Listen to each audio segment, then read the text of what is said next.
I'm Twila. And I'm Natalie. And you're listening to Twila and Natalie. We're going to chat with you all about the joys and the pitfalls of being a grown woman in our little mini show that we're doing based on topics that we have thought up or that we've heard about from our listeners. Yeah, so we're just going to sort of pick a topic and see where it takes us. Mm-hmm. So the question today for you is, what's the first thing you notice about someone? The first thing I notice, really off my gut reaction is it's people's faces, because that's what I'm looking at. Really? Yeah. And I look at expression. I don't look at people's faces.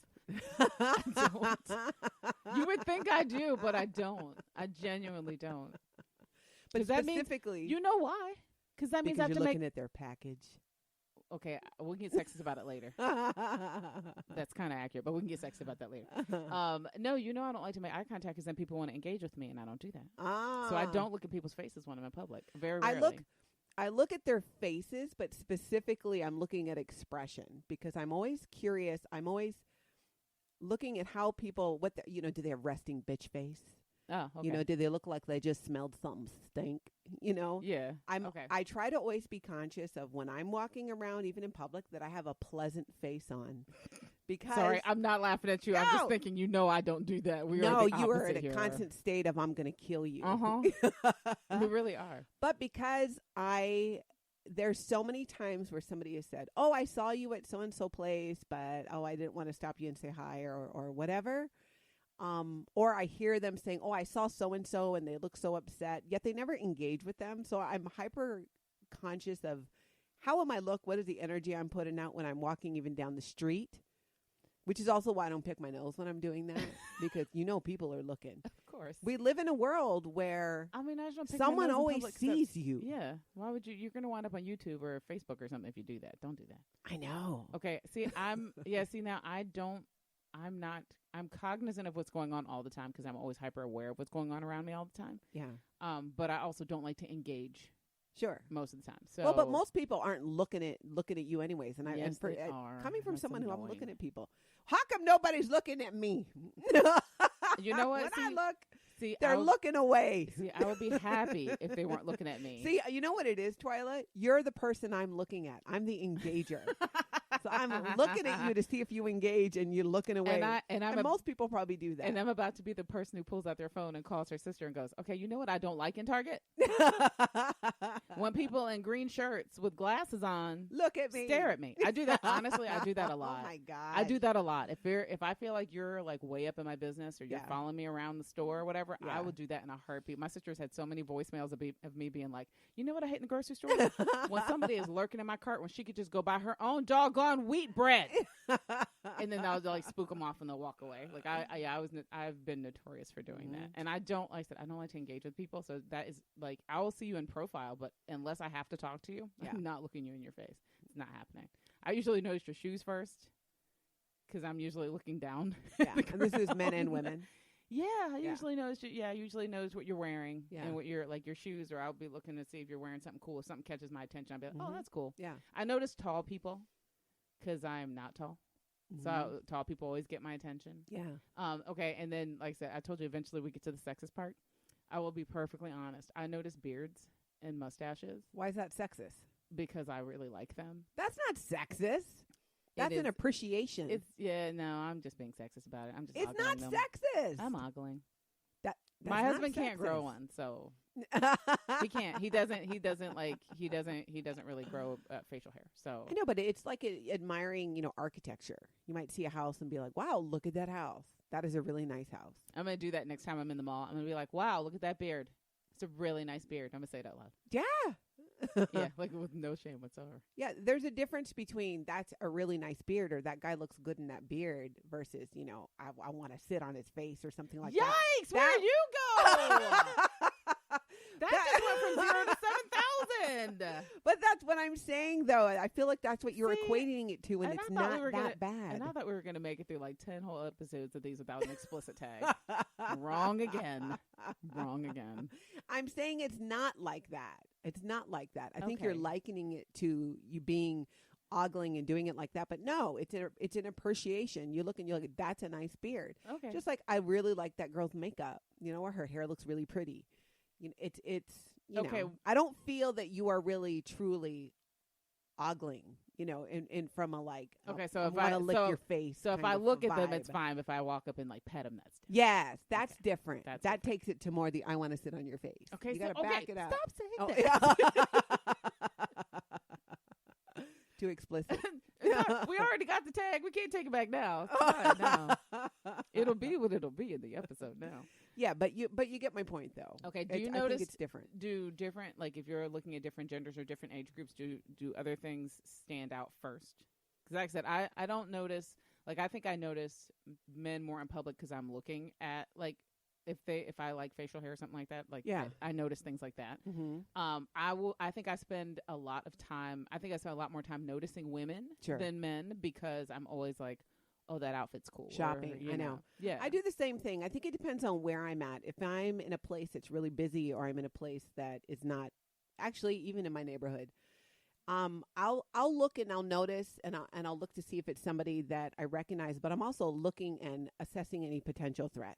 I feel like the Terminator. I see a guy coming at me, and all the chart drops down in my brain. I'm calling shenanigans. Yeah, and I'm like, does he look like a mugger? Do I think he's going to mug me? I'm calling shenanigans because if you see somebody and they set off your alarm bells on any level, you do not do the term. I check first. I do the Terminator. I don't know if they set out alarms. I have to evaluate. See, I do the Terminator scroll with everybody, and it's not the part where they do the stats. It's the part where it's like, how do you neutralize them? It's like throat. Yeah, but you're already going on the defense. Right. I'm saying I'm evaluating each person I come in contact with. But this is why I'm calling shenanigans. You're already working out your assault plan. Right, but this is why we're different. Because I would see that person, I would immediately start figuring out how I can neutralize and take them down or avoid situation, get out of the situation. You would immediately assess somebody. You would try to figure out what their facial expression is saying, and probably within 5 minutes you would be talking to them about their life story because that's what you do. Friend. So you don't you don't have the same warning system that I have. You have your warning system is more like the emergency test system we hear once a month. It's it's there, and you just you hear it. You'll be like, oh, is that the tornado siren? And it should be warning you away, but then your immediate response is, "Oh, that'll go away." So how are you? Yeah. You just on a scale from 1 to 5, how likely is this person to be my friend? Right. You're you look slightly homicidal. You having a good day? Did something happen in your childhood that made you this way? Right. But you would engage. Did you just get dumped? That's you. You engage. Did you have a controlling mother? Yeah, I'm the opposite. I'm you look. Yeah, and especially if you look like me, I'm well, you look as mad as I do. I'm out of here. Because that means we're both volatile. It's time to go. That's usually my thing. I think I noticed I definitely engage with children differently than adults. And you and I are very different that way. Because you don't engage them. No, I sure don't. Because I think we forget so much of the things that we teach children. And then we think, well, I'm safe. So then you start trying to engage a child, and you don't realize that to them, it's everything a parent has ever taught them about stranger danger. So I try, even if I see a kid in public or I see a kid with their parent, I don't address the child ever. I address the adult and say, her dress is so beautiful. And then, and I'll go back and forth with the adult or I'll ask the adult, is it okay to tell her? Because they may be in the middle of teaching that lesson, or they may have just had a scary episode, or their kids painfully shy. Little kids are like that. I feel so bad when I see an adult try to talk to a child that they know that obviously they don't know, and the kid just curls in on themselves because they don't know what to do, and you've put them in the awkward position of having to engage with you when they don't want to. So I don't do that ever. I just don't. I do all the time. I know I'm always like, hi. You're how are you? Cute. And then I say hi to the parents if I see them. But that's one place where you and I are polar opposites. I know. And I had too many bad experiences with people, and it's my own fault because I had too many bad experiences with people trying to engage my children, not realizing that I'm their mother.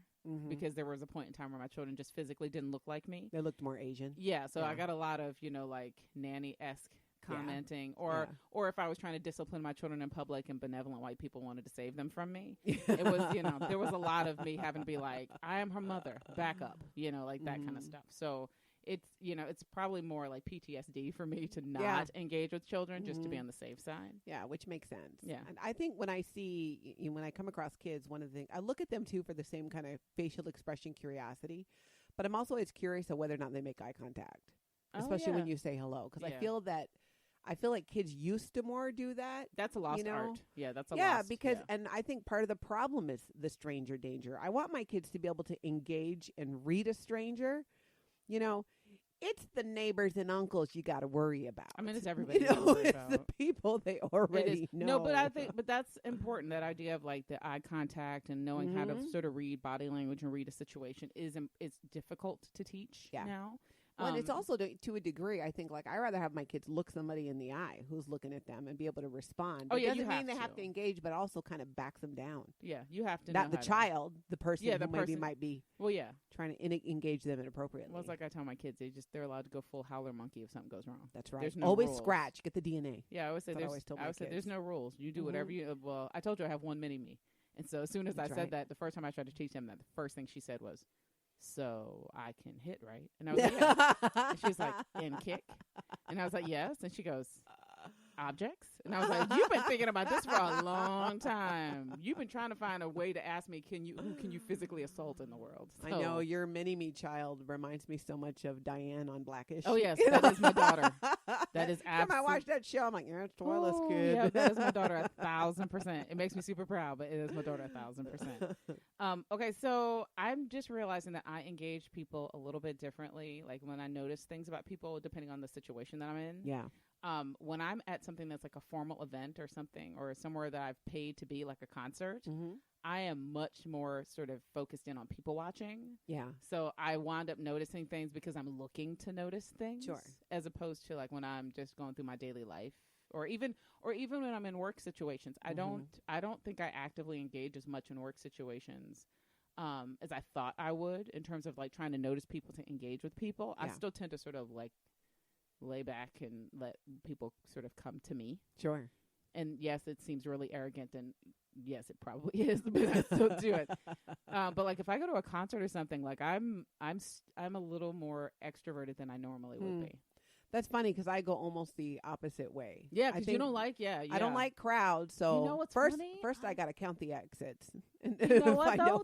Well, you know I do that. I told you and I never are at a place together where we don't know where the exits are. And we face at least 2 ways out. Yeah, and we face them. We don't sit with our backs to the exits. That's not. You got to see when it is. Somebody's coming in, we got to know how to get out. But that's funny because you and I have had that experience of being in public places together, and we do sort of switch roles when it comes to things like that. Yeah, I kind of go more on the defense, especially if it's a place where it's, because I equate, party atmosphere with alcohol and people acting like fools. Yeah. Whereas if I'm walking through a Costco, not as likely that is going on. That's true. But when I've had uncomfortable experiences, they've been experiences in public with large crowds. And people who have been drinking, who think because I'm standing there in line to get something to drink myself that they can push up against me, just stuff like that. That inappropriateness. So then I tend to not. That's when I do walk around with resting bitch face. Yeah, see, and that's funny because I turn into I really turn into the opposite. Like we went to a concert not too long ago, and I kept like noticing people were sort of dressed for the occasion, and under any other normal circumstance, I would never say anything. I would just be think in my head, that's cool. Or I might compliment and be like, oh, that's nice. And I literally, every person that kept walking by, I was just like, that is so cute. Look at your shirt. Like I was talking to everybody. I'm sure even my friends were like, what's wrong with you? Did you drink earlier? Because that's usually not me. But once I get into sort of a communal, like we're all celebratory atmosphere, then I'm when you're together there for a common purpose. Yeah, absolutely. Versus, even though at the grocery store it's kind of a common purpose, but it's more individual. Wait, but I told you what happened to me at the grocery store, which is weird. Because I try to have a resting bitch face at the grocery store, but people still talk to me anyway.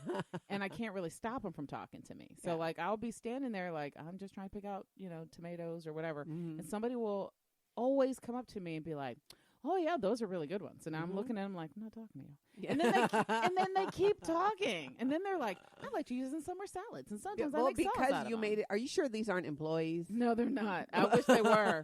I wish they were, because now I would just tell them to go get me like more fresh vegetables from the back, because I'm tired of picking at the brown ones. Yeah. But I mean, every time we go, as a matter of fact, it's why my son refuses to go to the grocery store with me anymore. He says, you talk to people too much in the store. And I was like, I don't talk to anybody. He goes, well, yeah, but people talk to you too much in the store. I was like, I'm trying to make that stop. I don't know how to get it to stop. My kids used to say that a lot too, but it was me, or I get diarrhea of the mouth, which I've gotten better at. I am proud of you. You have. I have gotten a lot better at it. The fact that we made it through 40 episodes and we've only hit 2 explicit tags tells me that you have. You really have improved. I mean, outside of today's hiccup. I've gotten so much better.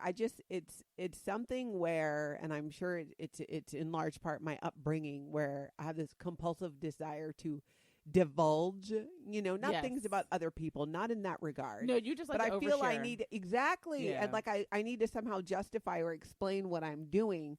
So I'm the person who walks out of the bathroom, didn't stink it up, but will stand there and explain to the 2 people coming in, I didn't do that. Yeah, that wasn't me. I just had to pee.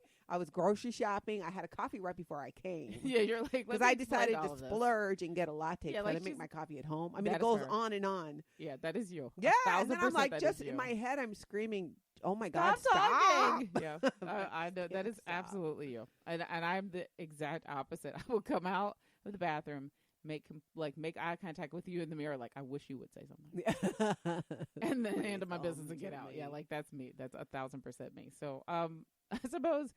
I feel like there's no advice we can give about making first impressions. Well, I think it's, when you talk about what is the first thing you notice about someone, I think the advice I would give is, just be aware of what you're putting out into the world. And it's amazing the difference it can make when you come across someone who just is pleasant. So even if you're not feeling pleasant, fake it till you make it. I know you disagree with me. I was literally going to say, just mind your business. Life is easier when you just mind your business and let me mind mine. But see, we need to be more connected. No, honestly, I said I'm laughing at it, but I agree with you. I actually think you do. If you're more mindful of it, just go with your comfort level, but you can always be mindful. Yeah, and if you're sitting there going, I don't know what I first noticed about people, then you're not noticing people. Open your eyes, and it gets us out of our own head too, in our problems and whether we're walking and driving. But notice, look around. You know what? Look at other people. Well, not when you're driving, but yeah. Well, you can look ahead of the road. Yeah, please don't be like, Natalie told me to notice things around me, and then you hit another truck. Yeah, all these people are at stoplights talking to the people next to them. Right. No, I actually think that's a really wonderful sentiment. The idea that the world is going on around you, and if you just, you can stop and look and see what's going on around you. Yeah, and don't contribute. Don't litter negativity, Don't litter negativity. Smile. New T-shirt. Mm-hmm. You're very good at that. That was a smart one. It was, right? Okay, well, in the meantime, you guys, we'll be back soon with new episodes. You should go check out the Matriarch Digital Media website. It's matriarchdm.com. Twila and Natalie have a page there, and you can listen to previous episodes. You can now email the show, so send an email to hello@matriarchdm.com. And as always, we do this because of you and your support, so thank you so much. We'll talk to you soon.